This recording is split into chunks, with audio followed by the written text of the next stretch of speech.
각 분야 최고의 전문가분들을 모시고 그분들의 깊은 인사이트를 함께 나눠보는 시간이죠. 신과 대화. 오늘은요. 저희가 중국 얘기 한번 좀 해보겠습니다. 중국 얘기는 저희 라이브 방송에서도 자주 전해드리기도 하고 특히나 최근에 중국 상황이 영 좀 안 좋은 얘기들이 많이 들리다 보니까 좀 위기론이나 이런 얘기들 좀 많이 전해드렸던 것 같은데 그렇지 않은 방향으로 또 보시는 분들도 전문가분들 중에 종종 계시죠. 그래서 오늘은 이분과 함께 중국 이야기 좀 나눠보도록 하겠습니다. 중앙일보 한우덕 선임 기자님과 중국 이야기 나눠보죠. 어서 오십시오. 감사합니다. 네, 반갑습니다. 네. 저희가 영광이죠. 네, 우리 한우덕 기자님께서는 중국 취재를 오래 이제 하셨던 거죠? 예, 제가 이제 언론사 들어온 게 89년이었는데요. 네. 99년에 특파원으로 베이징에 가가지고 네. 그리고 한 7년 정도 베이징 예, 상하이에 계셨어요? 있으면서 아이고야. 중국을 관찰했고, 근데 그 들어와서도 예. 계속 이제 뭐 중국을 관찰하고 있습니다. 지금도 네. 계속 하고 있고요. 자주 이제 오고 가고 하실 것 같고요. 그럼 99년에 봤던 중국 베이징과 지금 베이징은 얼마나 다릅니까? 제가 베이징 처음 갔을 때 진짜로 베이징 시내에 네. 마차가 있었어요. 그냥 관광용 정도가 아니라 정말 아니고, 예, 운송용으로. 예. 그리고 당시에는 자전거가 막 월등히 많았고 지금하고는 완전히 다르죠. 지금 뭐 마차는 볼 수 없고. 20여 년 사이에 정말 우리나라도 굉장히 빨리 바뀐 나라 중에 하나일 텐데 훨씬 더 속도가 아마 중국이 빨랐죠. 많이 바뀌었죠. 예. 근데 이제 중국이 여러 면에서 발전했고 바뀌었고 네. 했는데 사실 이제 제가 가장 깊게 본 것은 한국과 중국 사이의 관계 말하자면 이런 것도 굉장히 크게 바뀐 것 같아요. 예를 들어서 제가 처음에 갔을 때는 그래도 우리나라 기업들 네. 뭐 한국인이 중국에서 베이징에서 네. 괜찮게 대우를 받았죠. 그리고 그때는 뭐 저희들도 그랬습니다만 이제 뭐 술도 많이 먹고. 근데 기본적으로 우리나라 기업들이 네. 중국에 뭔가 줄 게 있었고 그때는 뭐 기술적으로 뭐 이게 전수해주고 이런 입장이었군요. 그러니까, 그러니까 중국 사람들도 우리를 이제 만나서 뭐 얘기하기를 좋아했고. 이제 그때는 한국 그래도 기업 하다 온 사람이면 우리가 이런 것도 좀 배워보고 뭐 해서 우리도 좀 잘 살아보자 이런 느낌이었다면 지금은 한국 뭐 반도체 말고 뭐 있나 뭐 이런 느낌인가요 혹시? 예, 맞습니다.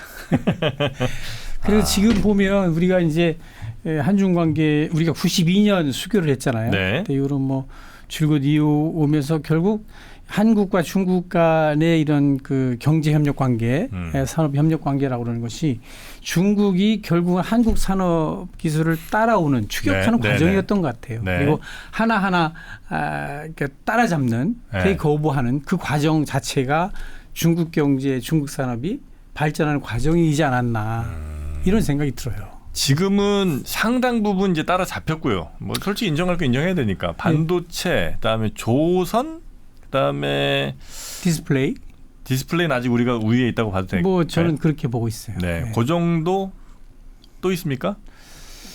좀 찾아보기 어렵죠. 역시 뭐 한류 문화 콘텐츠 이 정도.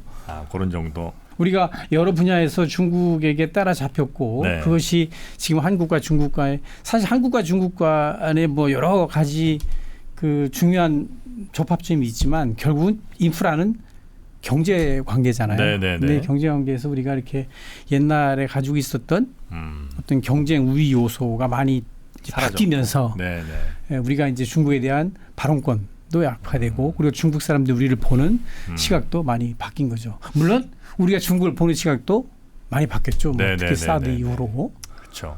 그런 걸 제가 지켜보고 있는 것 같아요. 네. 굳이 근데 뭐 제조업으로 따지자면 사실 뭐 미국을 일본이 또 일본을 우리나라를 이제 중국이 이렇게 이제 점점 따라잡고 뭐 이런 관계가 있잖아요. 그러다가 이제 미국은 원천 기술과 뭐 플랫폼 뭐 이쪽으로 이제 완전히 자리를 잡은 것 같고 일본 같은 경우는 뭐 소재 부품이라든지 뭐 장비 뭐 이런 쪽으로 이제 확실히 특화가 되는 제조업에서 좀 보자면 그리고 이제 우리는 그러면 중국에 비해서 확실히 우위를 앞으로도 계속 좀 점할 것 같은 그런 산업 분야나 이게 뭐 반도체는 당분간은 좀 더 유지하겠죠, 설마? 근데 이제 그 반도체는 아직까지는 우리가 볼 때 비교 상대적으로 뭐 객관적으로도 중국보다 뭐 앞서온 거 아니냐, 특히 이제 메모리 분야에서는 이렇게 얘기를 하잖아요. 근데 뭐 반도체도 사실은 뭐 일부 부분이고 또 반도체 전체를 보면 과연 우리가 중국에 얼마만큼 앞서 있느냐, 네. 얼마만큼 경쟁 우위가 있느냐라는 건 또 따져봐야 될 것 같아요. 근데 문제는 네. 사실 이제 우리가 소위 말하는 미래 산업, 네.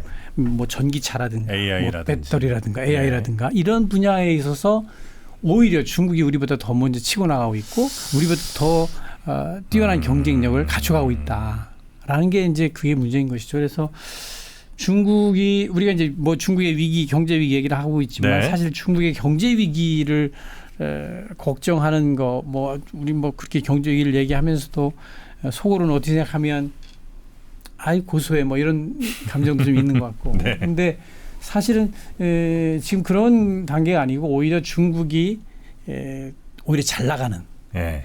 그런 것이 더 오히려 우리 산업에게 우리 경제에 더 어떤 안 좋은 영향을 미치는 네. 이런 단계인 것 같아요. 그래서 예를 들면 미래 산업 분야에서 네. 이렇게 중국이 치고 나가면 과연 우리는 중국하고 무엇을 할 것인가 아니면 뭐 글로벌 경제에서 우리가 어떤 포지션을 차지해야 될 것인가 이거는 생각해봐야 될 문제인 거죠. 근데 이제 우리나라에서 지금 이제 중국이 그렇게 막 한 2, 3년 전까지 무섭게 가고 이제 우리나라 이제 다 중국에 지는 거 아닌가 이런 생각을 이제 하다가도 최근에 벌어진 일들을 보면 어쨌든 미국이라는 큰 형이 중국을 엄청 때리고 있고 그래서 중국은 여기까지는 빠르게 왔으나 여기서 이제 좀 멈춰질 수밖에 없는 상황이 되는 거 아닌가. 다시 이제 좀 쇠락적으로 가는 거 아닌가 하는 일종의 약간 희망 같은 걸 좀 섞은 전망을 내놓기도 하거든요. 예. 그쪽은 가기 어려운 길이라고 보세요? 근데 이제 그 방금 우리 정프로께서 말씀하신 게 소위 말하는 이제 피크 차이나 얘기도 네. 하고 이제 그래서 결국 이제 중국이 어떤 성장의 정점에 달했고 이제는 이제 내려갈 일만 남았다. 이런 시각이잖아요. 그래서 네. 이제 좀 더 얘기하면 이제 뭐 중진국 함정에 빠졌다. 뭐 이렇게 얘기도 하고 그러는데 네. 뭐 시각은 뭐 다를 수 있어도 저는 조금 그 생각이 좀 다른 게 네. 사실은 그 동안에 경제 위기, 중국의 경제 위기를 네. 얘기한 전문가들은 굉장히 많았잖아요. 네. 근데 그 사람들의 얘기가 다 맞았다 그러면 네. 중국은 이미 여러 번 망했어야 된단 말이죠. 근데 네. 중국은 뭐 아직도 건재하고 그리고 뭐 어쨌든 뭐 지금 미국에 있는 글로벌 넘버 2 경제체인데 네. 자 그러면 이제 이쯤에서 우리는 한번 그렇게 생각을 해봐야 될 것 같아요. 왜 중국은 망하지 않았지? 그렇게 망한다고 했는데 제일 먼저 중국이 중국 위기론이 나온 게 네. 어떻게 생각하면 80년대예요. 그때도 위기론이 있었어요? CIA가 네. 중국 해체론을 계속 펌프질을 해요. 중국이 결국은 그 각 성 단위로 아니면 뭐 무슨 큰 지역 단위로 네네네. 뭐 분열될 것이다 이런 얘기를 아니 1989년에 천안문 사태가 네. 육사 천안문 사태가 발생하잖아요. 그러면서 그게 이거 맞는 거 아닌가 라는 생각도 사실은 했었어요. 상황에서 네. 나왔었던 거죠. 근데 뭐 어쨌든 중국은 그 천안문 사태 이후에 어떤 그 정치적 뭐 걔네들은 동난이라고 하는데 네. 이 동난을 잘 수습을 하고 다시 뭐 개혁 개방에 나서고 그러면서 이제 2001년에 또 WTO에 가입하고 네. 이렇게 했단 말이죠. 근데 2001년 WTO에 가입하기 직전에도 사실은 중국 위기론, 경제 위기론은 엄청 많았어요. 예를 들면 2000년, 2001년에 무슨 얘기가 나왔냐면 그 고든창이라고 그러는 분이 있는데 그 사람이 네. 중국의 몰락이라고 하는 책을 냈어요. 전 세계적으로 많이 읽혔어요. 우리나라에서도. 네. 근데 그 분은 고든창이라는 그 분은 중국이 한 10년 만에 망할 것이다. 아주 딱 찍었어요. 네. 10년이면 쟤들 망할 나라야. 네. 이제 그랬고 실제로 그때 2000년, 2001년 그때에 워싱턴 정가에서 중국의 인권 사항을 문제 삼아서 계속 중국을 때려야 된다고 그러는 차이나 배신이 굉장히 많이 있었어요.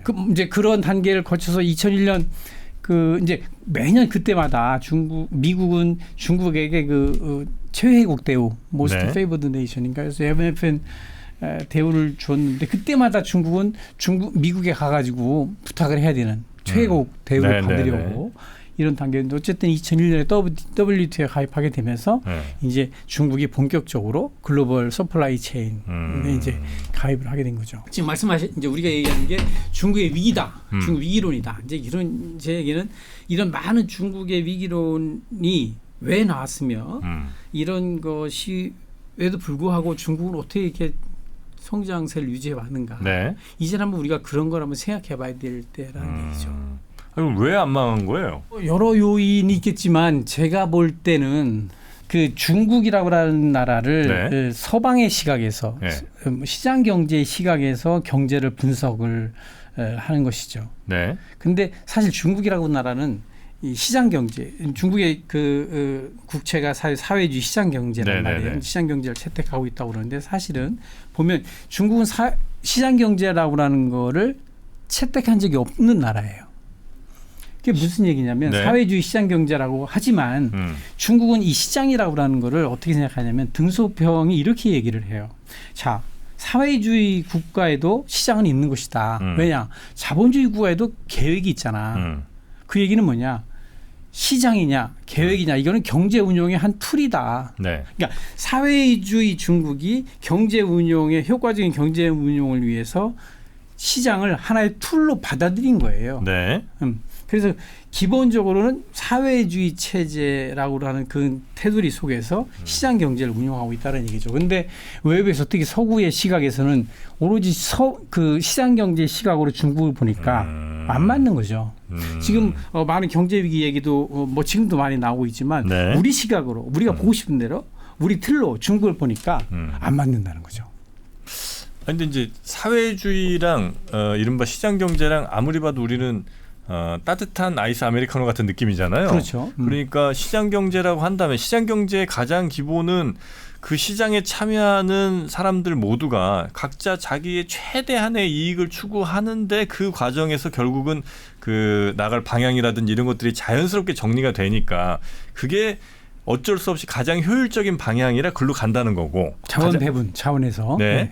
그런데 중국 같은 경우는 그 자원 배분을 중앙 혹은 뭐 정부라고 할 수 있는 곳에서 컨트롤을 하는 거 아니에요. 그 가장 좋은 방법으로 컨트롤 나름 하겠지만 그게 시장의 모든 참여자들이 미친 듯이 자기가 최대한의 이익을 뽑기 위해서 노력하는 그래서 자연스럽게 정해지는 방향이랑 중앙에서 생각할 때 이건 지금은 이게 맞는 것 같은데라고 했을 때는 이게 이제 결국은 얘네들이 진다는 거가 이제 자본주의 혹은 뭐 시장 경제를 신봉하는 사람들의 어떤 생각들 아니겠습니까, 그렇죠? 네.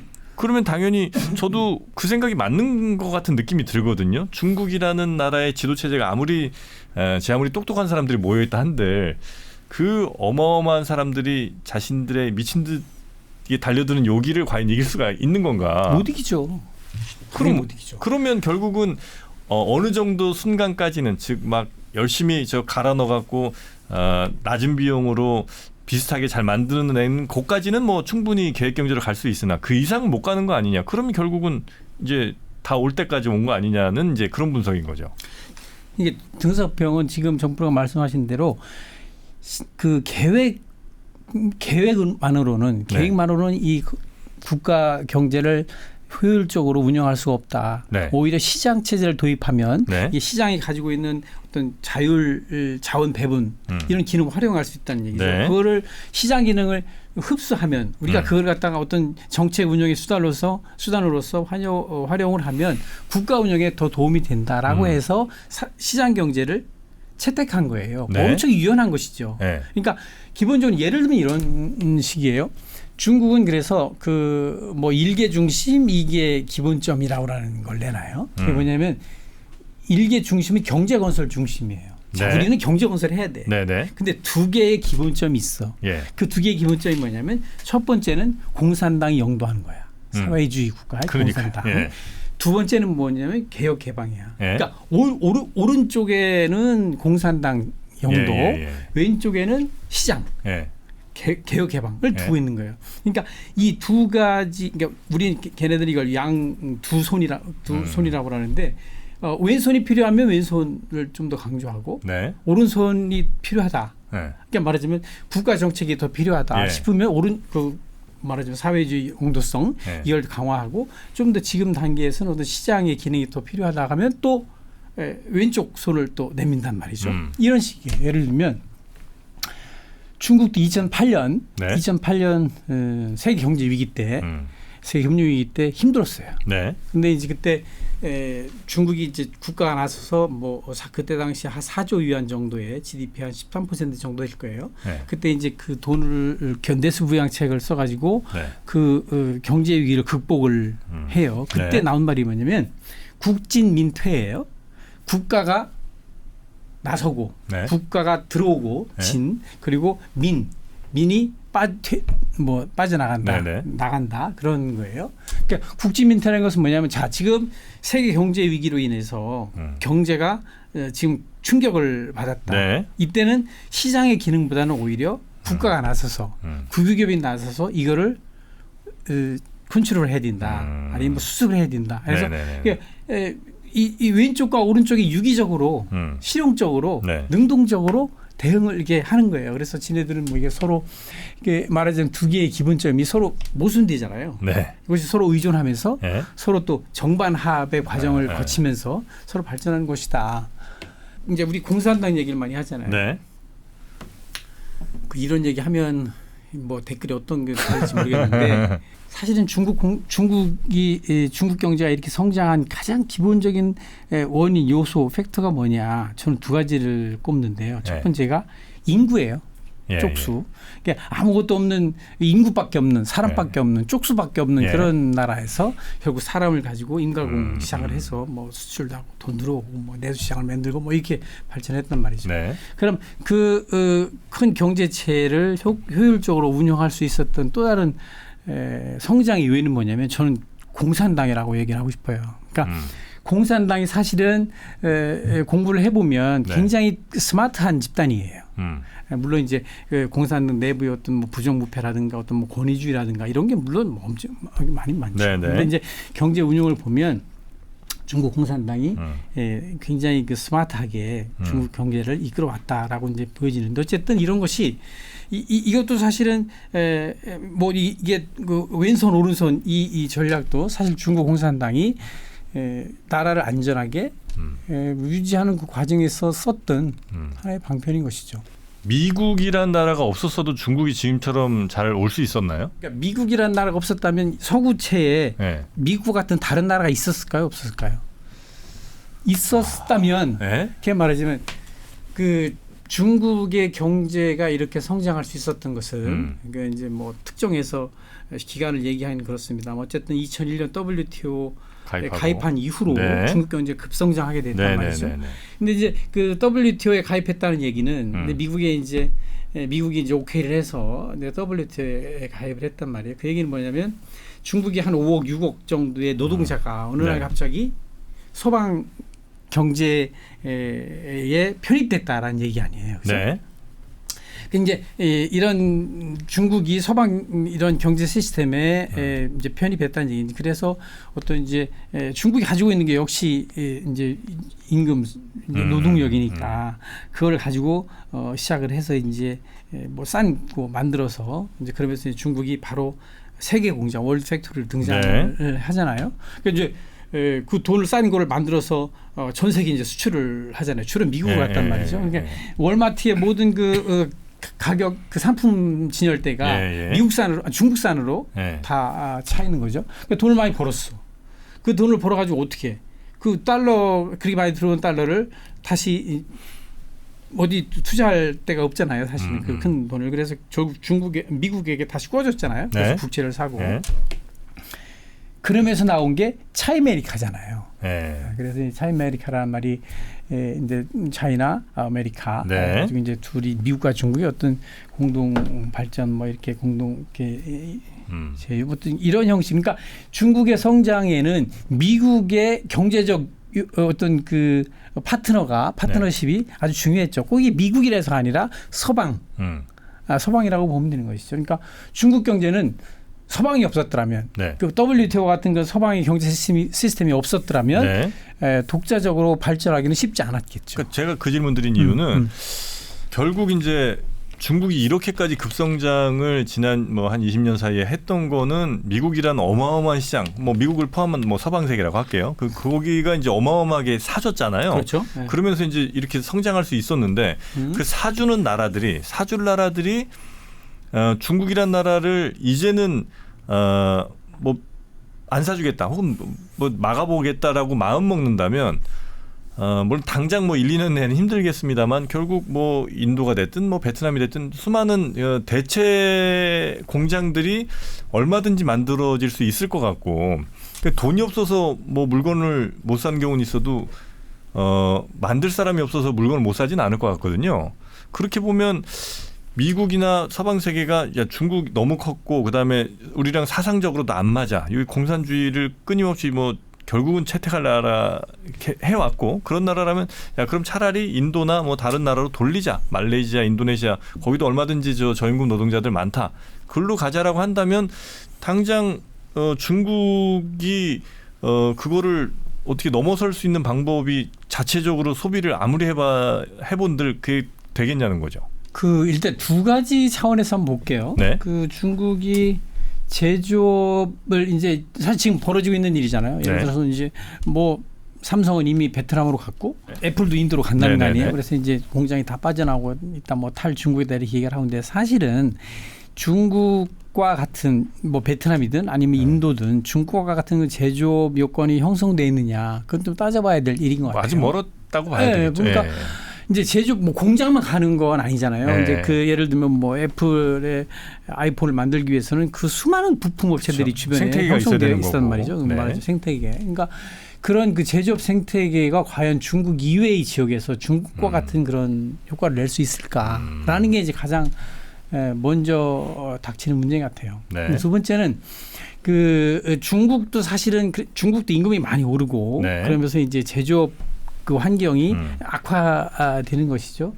그러다 보니까 이제 중국은 그래서 그러면 뭐 빠져나가는데 뭐 삼성이건 애플이건 뭐 베트남으로 가고 인도로 가고 이제 한단 말이죠.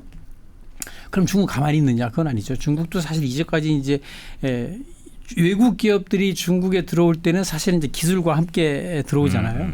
그러니까 기술이 중국에 남아 있었단 말이죠. 그 네. 기술 가지고 이제 소위 말하는 중국의 어떤 그 자립, 네. 기술 자립 이걸 해왔기 때문에 중국도 스스로의 어떤 기술적 역량을 많이 우리가 생각하는 것보다 더 놀랄 만큼 많이 축적했다는 네. 말이죠. 그래서 중국이 과연 그러면 뭐 서방이 다 빠져나가면 어떻게 하지?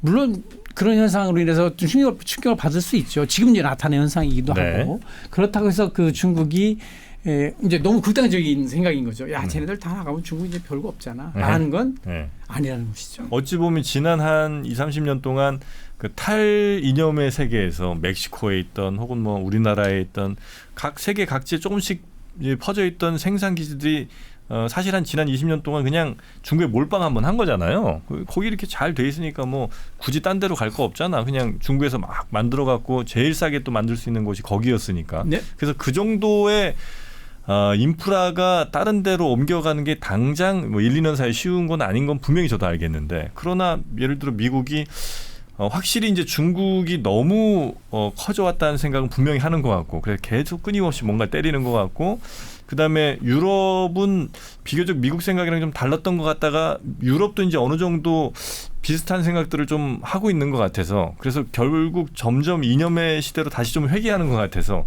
그러면 중국이 할 수 있는 선택이라는 건 미국과 유럽의 큰 시장을 빼앗고 나면 뭐 중동 내지 뭐 러시아 또 뭐 남미나 뭐 아프리카 정도의 시장들을 이제 뭐 자신들의 힘으로 어떻게 잘 컨트롤할 수 있겠으나 그걸로 G2 혹은 뭐 G2를 넘어서는 썸띵 국가가 될 수 있을까 하면 적어도 경제적으로는 좀 어려운 거 아닌가. 뭐 인구로야 뭐 얼마든지 가능할 수 있겠습니다만 경제적으로는 이제 좀 쉽지 않지 않겠는가 하는 게 이제 어떤 분들들의 생각이신 것 같습니다. 충분히 가능한 얘기고 지금 이제 말씀하신 게 맞지요. 예를 들면 이제 미국과 중국이 대치 경제적으로 미국이 중국에 대해서 압박을 가면서 특히 이제 트럼프 들어온 이후로 2017년, 2018년 이후로 이제 그래서 이제 지금 글로벌 공급 체인이 분절되고 있는 네네. 현상이잖아요. 그러니까 너무 명확한 것 같아요. 시간이 지나면 지날수록 더 네. 뚜렷해질 것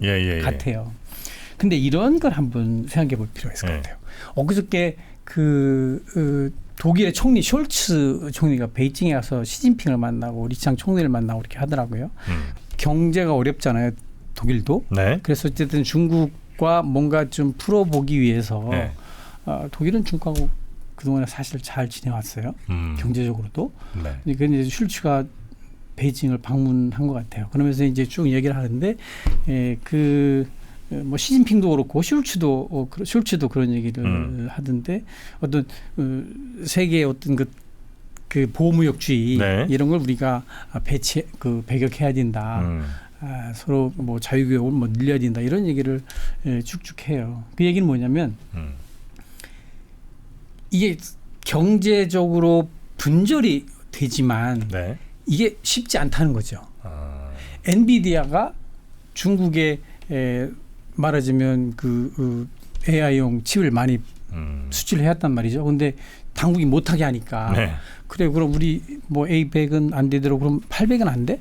그 800을 해서 좀 팔려고 그랬어요. 그랬더니 그것도 안 돼. 해서 이제 못 팔게 되잖아요.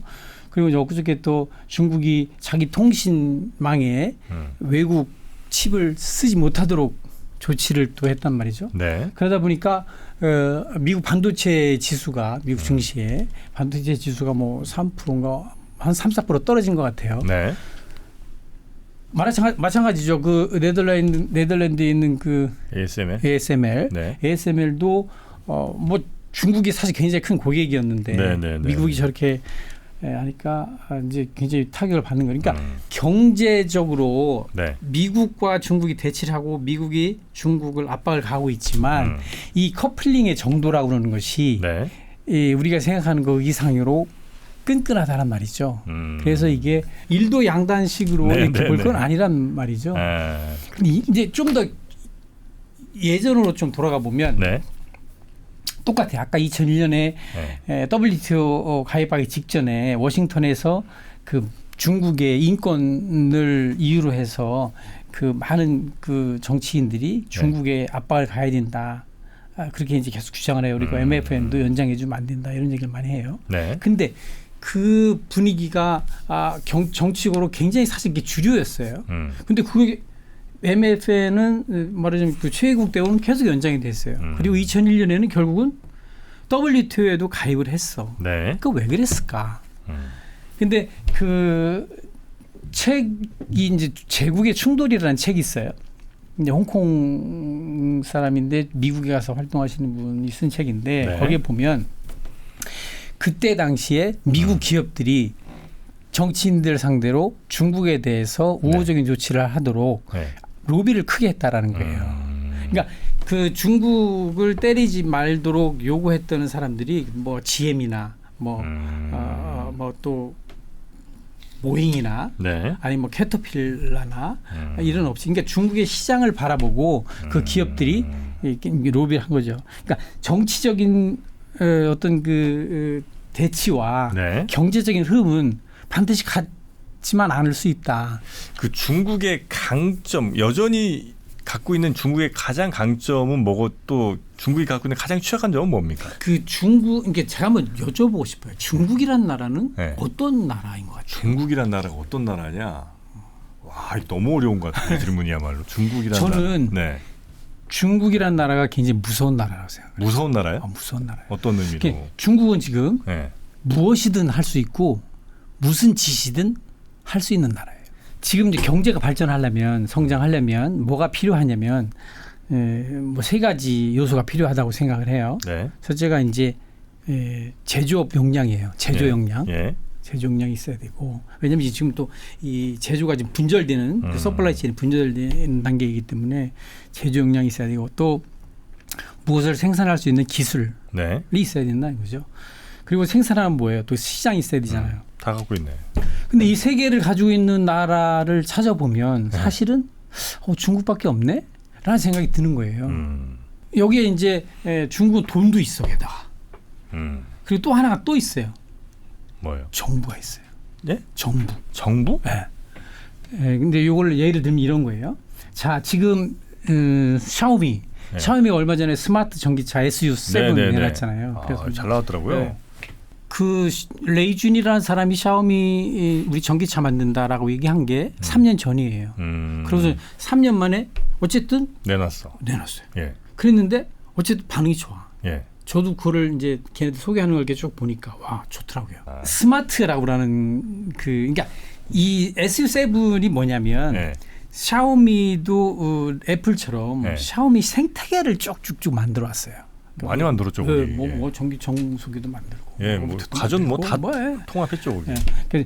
근데 그 샤오미 생태계에 예. 자동차가 하나 더 생긴 거예요. 예, 그런 의미예요. 그러니까 네네. 핸드폰으로 자동차도 구동하고 집에 있는 뭐 전기 정수기도 뭐 구동하고 이런 게 가능해졌단 네. 말이죠. 근데 이제 애플은 그거 하려다가 우리 이거 할 게 아니네. 포기했단 말이죠. 물론 이제 레이준이 생각하는 그 기술 수준과 네. 애플이 생각하는 기술 수준이 다를 수 있죠. 뭐 그래서 그렇겠죠. 그 사람 포기하고 이 사람 했을 수 있지만 어쨌든 결과적으로 레이준은 3년 만에 해냈어요. 네. 그게 어떻게 가능했을까? 나는 중국이 이 전기차 제조 역량, 제조 능력, 역량이 있었고 기술이 있었고 네. 그리고 그걸 받아줄 시장이 있었다. 그게 그리고 레이준 돈도 있었단 말이죠. 네네. 그게 지금 중국은 뭐든지 할 수 있으면 마음만 있으면 할 수 있다라고 하는 제 생각에 하나의 예예요. 근데 거기에 정부가 더 들어가요. 네. 그 중국이 전기차가 무작 빠르게 지금 확산되고 있잖아요. 네. 지금 전기차 보급률이 한 40%될 거니까 말하자면 10대 중에서 지금 판매되는 자동차 10대 중에서 4대는 전기차예요. 네네. 그런 나라가 없어요. 네. 근데 어떻게 이렇게 빨리 전기차가 좋아서 뭐 그럴 수도 있겠지. 정부가 그거 다 할 수 있구나. 어떻게 하냐면요. 이런 네. 식이에요. 상하이에 가면 네. 그 자동차를 사잖아요. 네. 자동차를 사면 번호판을 또 사야 돼요. 자동차 별도로?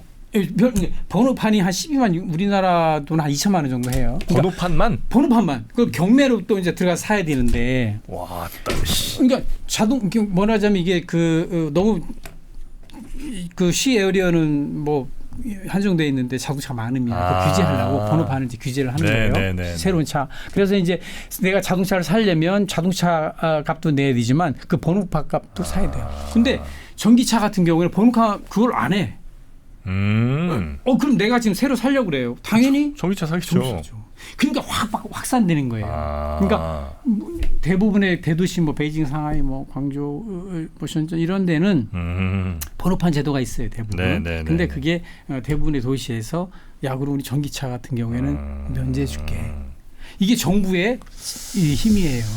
자, 일단 중국이 갖고 있는 힘 이제 좀 소개해 주신 것 같고 중국의 취약점은 뭡니까? 중국이 갖고 있는 한계 취약점? 지금 중국이 갖고 있는 가장 큰 문제점은 점점점 또 시진핑 체제가 권위주의화되고 있다.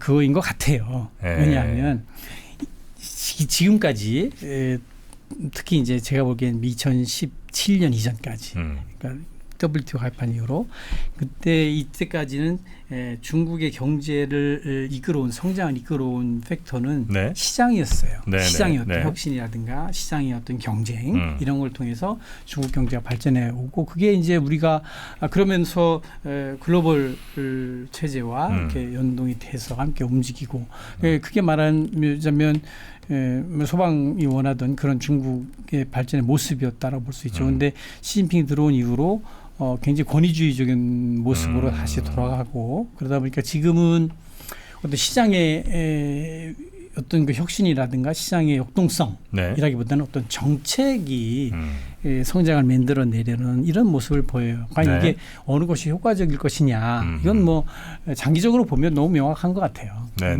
그래서 이제 그게 중국이 앞으로 어떻게 이제 이 체제를 끌어갈 것이냐 이건 이제 우리가 지켜봐야 될 문제인 것 같고 또 다른 문제는 결국 이제 이 똑같은 좀 연관된 문제이긴 하지만 이 시장의 역할이 그러니까 말하자면 그 경제 전체에서 차지하는 시장의 포션이 너무 낮아요. 말하자면 우리가 뭐 시장 소비 그러니까 그 소비 투자 뭐 이 뭐 순수철이라고 하나 그 GDP 구성하는 요소 중에서 네네. 소비 포션이 너무 낮아요, 사실은. 그동안에 쌓았던 부가 네. 가계로 가지 않고 네. 전부 다 이제 기업이나 아니면 국가 재정으로 들어갔단 말이죠. 중국이? 네. 아, 그래요? 그러니까 소비의 그러니까 시장 소비의 전체 GDP에서 차지하는 전체 경제에서 차지하는 소비 역할이 많이 떨어지고 물론 이제 소비가 이제 성장을 하긴 하지만 그게 아직도 지금과 같은 경제 규모에서 보면 소비가 굉장히 취약해요. 그래서 소비 시장이 좀 문제가 있다. 근데 그거는 지금 얘기한 대로 그런 요인 그리고 중국의 어떤 그 사회 보장이라든가 네. 이런 게 구비가 안 되다 보니까 돈을 못 쓰는 거죠.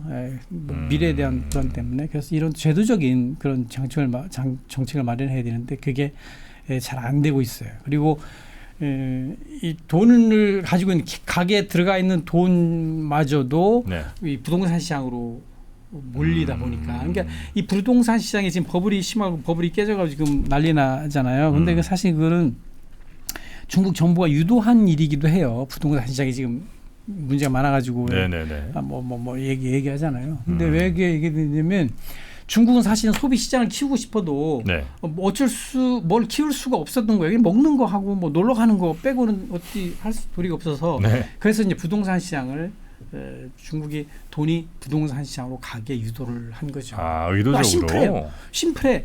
그 돈을 어떻게 부동산 시장으로 가게 하냐면 이제 국가는 이게 말이 중국의 은행은 다 국유은행이란 말이죠. 네네네. 국가가 어떤 정해진 정책을 정해지면 제가 움직이는데 그 방향으로 야 이제 부동산 분야에 돈을 좀 넣어라. 그러면 돈이 이제 뭐 그냥 들어가요, 그걸로? 예, 가는 거예요. 어떻게 내 대출을 받아서 뭐 네. 집을 사고 뭐 굉장히 대출도 많이 해줘요 중국은. 이런 식으로 해서 부동산 시장에 돈이 많이 묶이게 된단 말이죠. 그러다 보니까 이제 부동산에 돈이 많이 들어가서 지금과 같은 이제 문제가 생기고 그러니까 이런 문제가 또 가장 큰 문제인 것 같고 근데 다 이제 연관된 문제이긴 하지만 네. 이제 뭐 우리가 또 청년 실업 얘기도 많이 하잖아요. 네. 사실 청년 실업 문제 같은 경우에도 이런 게 복합적으로 작용한 것 같아요. 중국의 민간 영역이라고 하면 고용이라고 하는 것은 기업이 하잖아요. 네. 그 기업도 이제 뭐 국유 기업도 있지만 어쨌든 대부분의 기업이 이제 민영 기업이에요. 사실은 민영 기업이 다 고용의 뭐 80% 정도 차지하고 있는데, 근데 민영 사이드에서 가장 큰 포션을 차지하고 있는 게 부동산이에요. 중국의 부동산 시장이라고 그러는 것이 생겨난 게 1990년대 말이에요. 그 전에는 부동산 시장이 안에 없었어요. 아, 정부가 그 집을 분배해주는 그냥 다 나라 땅이에요? 그러니까 정부가 집을 각각 분배해주는 그런 스타일이었단 말이죠. 그러다 이제 분배방이라고 그러는데 분배방 제도가 이제 없어지고 이제 상품방이라고 그래요. 거래되는 그게 들어선 게 90년대 말이에요. 그때부터 이제 부동산 시장이 형성된 거예요. 그래요. 네, 그러다 보니까 이제 그 조그만 분량의 그 규모에서 급속하게 크게 됐죠. 어쨌든 이 부동산, 그러니까 민간 영역 중에서 가장 큰 게 그래서 헝따, 뭐 삐그에, 컨츄리가든 얘네들이 전부 다 민영 기업이에요. 사실은. 근데 그쪽에 돈이 엄청나게 이제 밀려 들어간 거죠. 그러다 보니까 이게 내가 보기에도 중국 부동산 시장이 산업이 굉장히 위험해요. 저거 정리하지 않으면 문제가 되겠다. 그래서 이제 은행한테 얘기한 거죠. 야, 너 지금 저 지금 부동산 개발업체에 너무 돈이 많이 가 있어. 야, 이거 우리 앞으로 이런 쪽으로 돈을 넣어야 되니까 그쪽으로 돈을 좀 적게 넣어라. 이제 이렇게 지침을 내린 거죠. 그러다 보니까 은행이 돈 빼서 하다 보니까 얘네들이 망한 거예요. 그게 부동산 시장에 어떤 구조조정을 하려고 하다 보니까 지금 그게 쇼크가 와가지고 버블이 깨진 케이스죠. 어쨌든 지금 얘기를 하려고 그러는 것은 민영 사이드가 그 시진핑 집권기 들어서면서 위축되고 이렇게 부동산이라든가 또는 뭐 IT 이쪽도 민영기업들이 많잖아요. 그 뭐 사교육 여기도 굉장히 그 민영 청년들이 많이 일하는 데인데 이런 데가 이제 위축되는 거죠. 그러다 보니까 청년 실업도 많이 나타났고 이게 경제가 지금 늘어져 있는 그런 모습입니다. 다 연관은 있습니다만 여튼 이제 그 권위주의적인 체제, 그다음에 부동산 문제들, 그다음에 청년 실업 이런 것들이 이제 현재 중국이 갖고 있는 뭐 카테고리 보자면 큰 문제들인 거군요. 경제적으로는 지금 이제 중국 정부가 그러면 한때 부동산 시장을 막 키웠던 것처럼 지금 제일 역점을 두고 키우는 산업 분야는 어느 쪽이에요? 엊그저께 중국 텔레비전을 보다 보니까 네. 해남성, 네. 하이난다오. 하이난. 해남성의 가에 원창이라고 하는 데가 있어요. 네. 문창. 네. 거기에 뭐가 있냐면 우주 고흥처럼 우주 발사 센터가 있어요. 우리나라 고흥처럼. 네네네. 그 원창이라고 부르는데. 네. 근데 거기에 상용 위성 발사 센터가 제1기가 공정이 끝났어요. 네. 그리고 제2기 공정을 시작한대요. 이게 뭐냐면 이제는 위성을 이제 국가가 주도해서 이제 해왔단 말이죠. 근데 이거 이제 앞으로 위성 쏘는 걸 상업화하겠다는 거예요. 돈 받고 쏴준다. 네, 그렇죠. 네. 근데 이게 뭐냐면 그래서 지금 작년만 하더라도 중국이 상용으로 쏜 그 위성이 네. 13개가 된대요. 13개가 자기네들이 이제 상용으로 네. 쐈다는 거 돈 받고. 네. 근데 올해는 한 100개 정도를 예상하고 있대요. 근데 그것도 줄 서 있대. 네. 그 말하자면 그 해달라고 줄 서 있대. 근데 이건 전부 다 내수일 것 같긴 한데요. 네. 어쨌든 이 상용 우주 그 위성 발사 비즈니스를 중국이 시작한 거예요. 근데 그 올해 3월에 양회라고 열리잖아요. 양회 열리는데 그 3월 5일 날 전인대에서 정부 업무 보고를 해요. 네. 근데 그때 리창 총리가 업무 보고에서 뭐라고 얘기를 하냐면 우리는 이제 신질 생산력을 앞으로 키우겠다. 신질 생산력? 네, 신질 생산력. 뭐예요? 그래서 새로운 네. 질적 생산력. 예요. 새로운 질적 생산력. 그래서 신질 생산력이라고 하는 것이 뭐냐면 말하자면 새로운 질적 생산력을 키우겠다. 그럼 신이 있으면 옛날 게 있을 거 아니에요. 그 옛날 건 뭐냐면 예를 들면 그런 거죠. 뭐 인가공산업이라든가 뭐 이런 옷 만들고 뭐 신발 만들고 이런 거. 좀 더 뭐 어떻게 생각하면 부동산 같은 경우도 네. 옛날 그 비즈니스 모델이란 말이죠. 이제 그런 거 말고 네. 새로운 거. 그 새로운 걸 하겠다. 그 새로운 게 뭐니? 그럼 그 정부 업무 보고에 적시를 해요. 네. 예를 들면 바이오, AI, 뭐 IoT, 예, 뭐 거기에 또 상업 위성 발사, 우주까지, 우주까지, 그리고 슈퍼컴퓨터, 네. 뭐 양자 기술 등등등. 그러니까 중국이 성장의 엔진을 갈아 끼우고 있는 거예요. 그러니까 말하자면 프로덕티브 포스를 이전에는 그 어떤 올드 패션에 의존했었는데 앞으로는 새롭게 이제 엔진을 갈아 끼우겠다. 근데 새롭게 엔진을 갈아 끼우는 게 뭐냐? 전기차, 배터리, 아니면 뭐 AI, 뭐 상업, 뭐 우주항공, 뭐 조궤도 항공이라고 또 얘기를 하더라고요. DJI가 만드는 그 드론. 네. 드론 비즈니스도 거기 지역됐더라고요. 뭐 등등 해서 중국은 이쪽 분야로 성장을 해가겠다 이런 모습을 보이고 있어요. 그러니까 내가 해남성에서 원창 우주기지에서 만들었던 그 상업 항공 위성 발사 센터 건립이 이것과 연관되는 거예요. 네, 네. 그러니까 앞으로 중국은 뭐 AI라든가 아니 양자 기술이라든가 이런 걸 육성해서 동단에 이제 정부가 적극적으로 육성을 아까 그랬잖아요.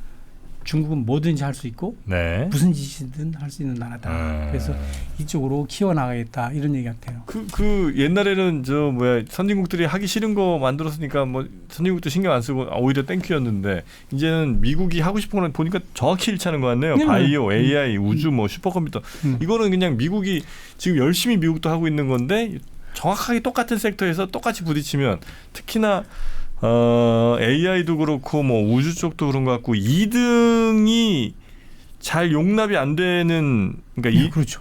무조건 1등 아니면 싹 죽을 수도 있는 이런 산업들인 거잖아요. 그러면 미국은 목숨 걸고 이걸 지키려고 할 텐데.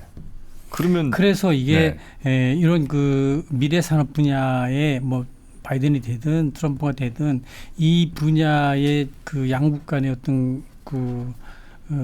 대치는 더 심해질 것 같다. 피할 수가 없는 것 같아요. 근데 중국은 이거 양보할 생각이 없다 이거죠? 우리 지구를 구하고 있다니까요. 그렇게 얘기해요. 그럼 이건 뭐 오히려 지금까지 있었던 갈등은 예고편일 수도 있겠네요. 왜냐하면 이거는 중국도 우리 명분도 있고 이건 우리도 목숨 걸고 할 거다라고 한다면 같이 양쪽에서 둘 다 목숨 걸었으니까 그러면 근데 이제 재미있는 것이 네. 그 중국이 이제 하이테크 제조업이란 말이에요. 네. 이런 분야가 네. 하이테크 제조업을 이제 국가적으로 육성하기 시작한 게 우리는 이제 보통 2014년, 15년으로 봐요. 근데 그때 뭘 마련했냐면 중국이 2015년에 중국 제조 2025를 발표를 했어요. 근데 그게 이제 뭐 하이테크 육성 방안이에요. 심플하게 얘기를 하면. 그 계획에 따라 지금 차근차근 진행되고 있는 거예요. 2025년이면 내년이잖아요. 네. 그렇죠? 근데 그게 진행되고 있는데 거기에 다 있어요. 뭐 배터리도 있고 자동차도 있고 그에 따라 착진이 진행되는. 근데 그런 과정을 거쳐서 발전해 오고 있고 또 이제 그렇게 국가가 주도해 와서 무엇이든 할 수 있고 무슨 짓이든 할 수 있는 나라이기 때문에 네. 이게 지금 해 온 거예요. 그리고 다른 나라가 따라올 수 없을 만큼 일부 분야에서 경쟁력을 갖췄다라는 거죠. 그게 중요한 것 같아요. 예를 들어서 이제 지금 이제 핫하게 부딪히고 있는 게 이제 AI잖아요. 물론 그 엊그저께 조사를 쭉 해보니까 AI 분야 역시 핵심 기술은 핵심 지식은 전부 다 이제 미국이 월등히 아직까지는 높더라고요. 근데 예를 들면 뭐 100번 정도의 100번 이상의 인용을 가진 논문의 수라고 하는 차원에서 보면 미국이 중국보다 훨씬 앞서요.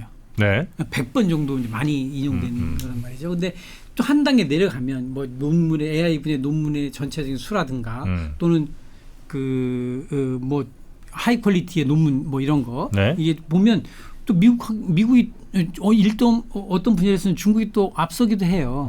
근데 AI 같은 분야에 있어서도 중국이 2등이라는 건 확실한 것 같아요. 2등이라는. 우리나라는 뭐 밑에 있긴 하지만. 근데 이게 또 이 산업이라고 하는 차원에서 보면 예를 들어서 뭐 휴머노이드 뭐 로봇이라든가 이런 거 중국의 그 전시회 같은 거 이렇게 해서 가서 보면 이거는 우리 전문가들도 놀란 정도가 굉장히 많아요. 우리는 상상할 수 없을 정도로 기술 수준이 중진국 함정 얘기를 하잖아요. 중진국 함정을 걔네들이 과연 돌파할 수 있을까 얘기를 많이 한단 말이죠. 근데 뭐 중진국 함정은 사실은 우리가 보통 12,000달러, 뭐 6,000달러인가 7,000달러부터 한 12,000달러 정도의 중진국 수준에서 점프업을 하기 어렵다라는 게 이제 그래서 함정이 빠진다라는 거 아니에요. 근데 중국의 지금 1인당 GDP가 딱 12,000 그 수준이에요. 딱 그 단계예요. 지금 점프업 하느냐 아니면 뭐 고꾸라지느냐 뭐 그 이론에 따르면 그의 기로에 서 있는데 근데 결국 여기를 보면 그 산업이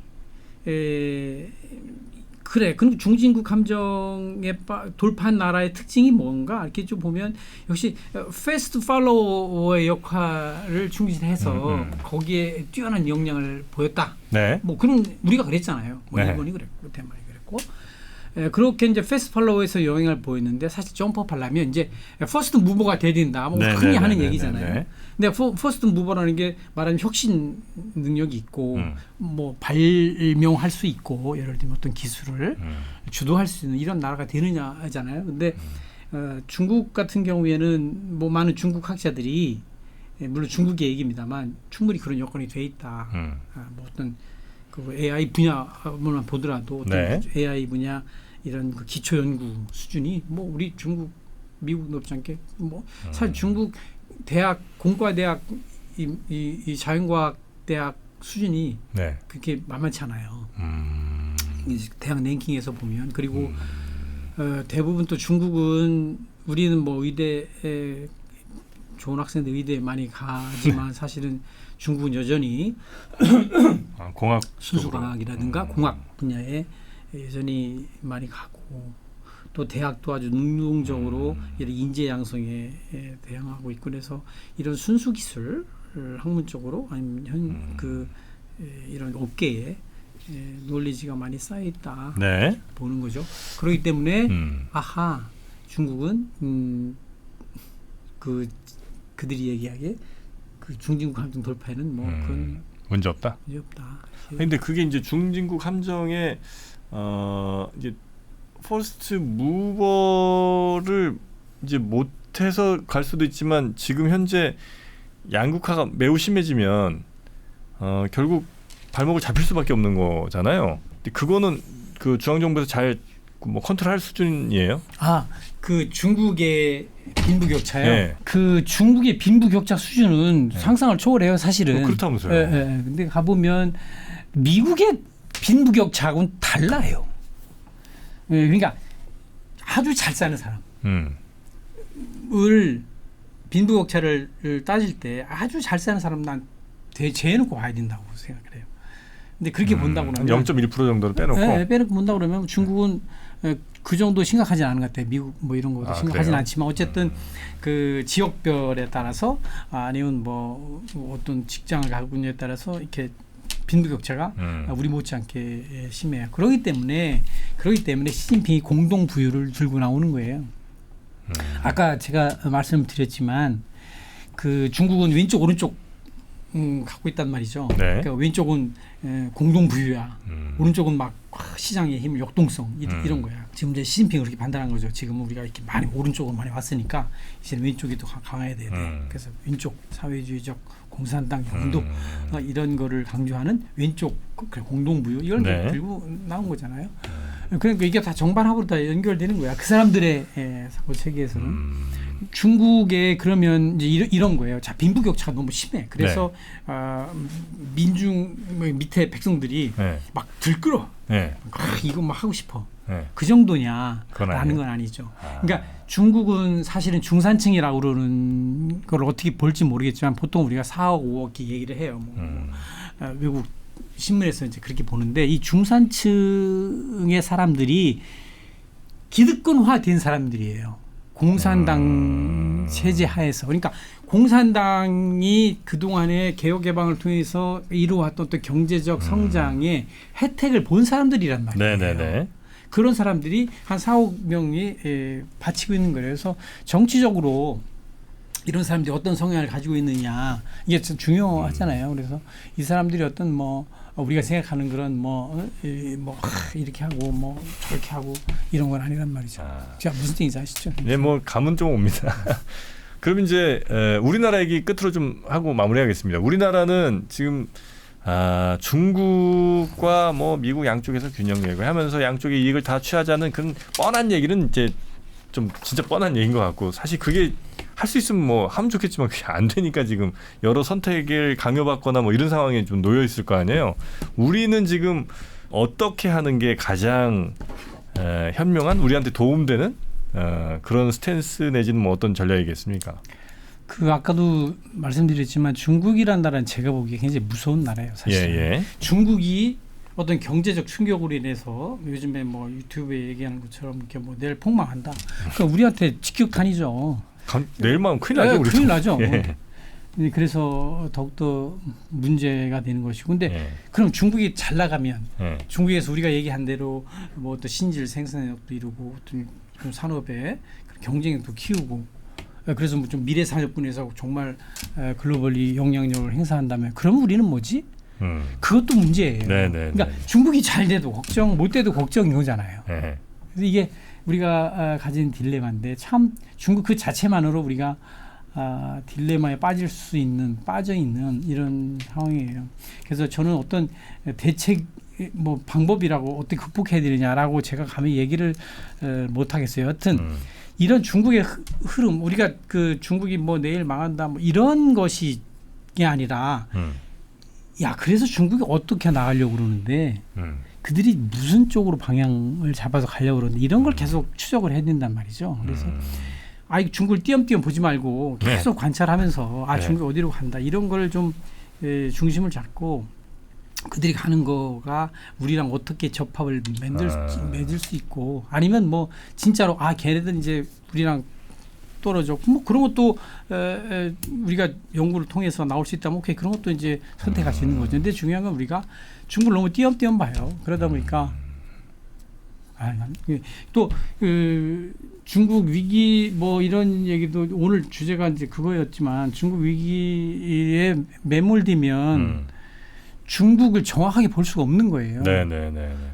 근데 중국이 아까도 말씀드렸지만 중국은 정말 중국이 내일 망해야 될 이유 얘기하려면 하루 종일 얘기해도 안 끝나요. 네네네. 또 중국이 잘 나가는 이유를 얘기하면 또 하루 종일 우리가 지금 1시간 했는데 지금 너무 시간이 없잖아요. 네. 마찬가지야. 그래서 우리가 너무 중국 못 나간다 그것만 보고 있으면 함께 망하는 거지. 근데 야 중국에 이런 면도 있고 이렇게 발전하려고 그러고 이런 쪽으로 가려고 그러니까 야 우리 이렇게 준비할 이런 게 필요하고 네네네. 두 번째는 우리가 중국을 이렇게 정치적으로 모르겠어요. 내가 이제 미국과 어떤 스탠스를 취해야 되는지, 근데 그 정확하게 그 안에 들어가서 있지 말라서 모르겠지만 어쨌든 최소한 우리가 중국이라고 하는 이 나라의 미래를 보면 최소한 우리가 스스로 중국이라고 하는 나라와 퇴로를 끊어가면서 중국하고 대할 필요는 없다. 그리고 이런 민간의 어떤 움직임이라든가 네. 이런 거는 좀 활성화해서 이렇게 중국을 띄엄띄엄 보지 않게 네네네. 이게 해야지. 지금 너무 경색돼 있잖아요. 무슨 그 중국을 볼 때 우리가 너무 감정적으로 좀 보는 건 분명히 있는 것 같아요. 아예 그냥 두려워하시는 분들도 있는 것 같고 아니면 너무 그냥 싫은 감정이 앞서는 분들도 있는 것 같고 혹은 아주 우습게 보는 분들도 계신 것 같은데 일단은 중국을 조금 더 그런 감정을 벗겨내고 조금 더 팩트 위주로 좀 더 사실 위주로 좀 보면서 우리의 이익은 이익대로 좀 챙기는 방향으로 가야 되지 않나 하는 말씀을 좀 주시는 게 아닌가 하는 생각을 좀 해봅니다. 우리 함께해 주신 한우덕 중앙일보 선임 기자님 고생 많으셨고요. 또 뵙겠습니다. 고맙습니다. 고맙습니다.